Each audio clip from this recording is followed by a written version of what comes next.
Գիտեք, որ հայոց եկեղեցում գործածում են 3 տեսակի մաշտոց։ Մաշտոցը հայոց եկեղեցու խորհուրդների, ծիսական կանոնների, կարգերի, աղոթքների, շարականների, սուրբգրային ընթերցվածքների ժողովածու է։ Մաշտոց անվանումը սովորաբար կապվում է Սուրբ Մեսրոպ Մաշտոցի հետ,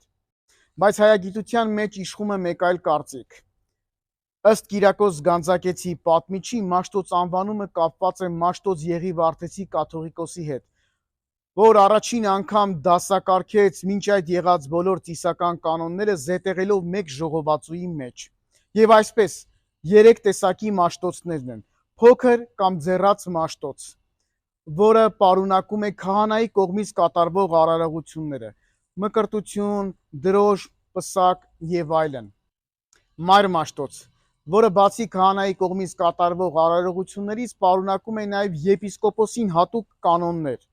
ձեռնադրություն, եկեղեցու օծում, պատկերի օծում, զանգի օծում, վարդապետական աստիճանների տվչություն եւ այլն։ Հայր մաշտոց, որում զետեղված են 4 կարևոր կանոններ՝ կաթողիկոսի օծում, թագավոր օրհնեք, եպիսկոպոսի ձեռնադրություն եւ միրոն օրհնեք։ Ճանաչենք հայոց եկեղեցին եւ մոտենանք Տիրոջը։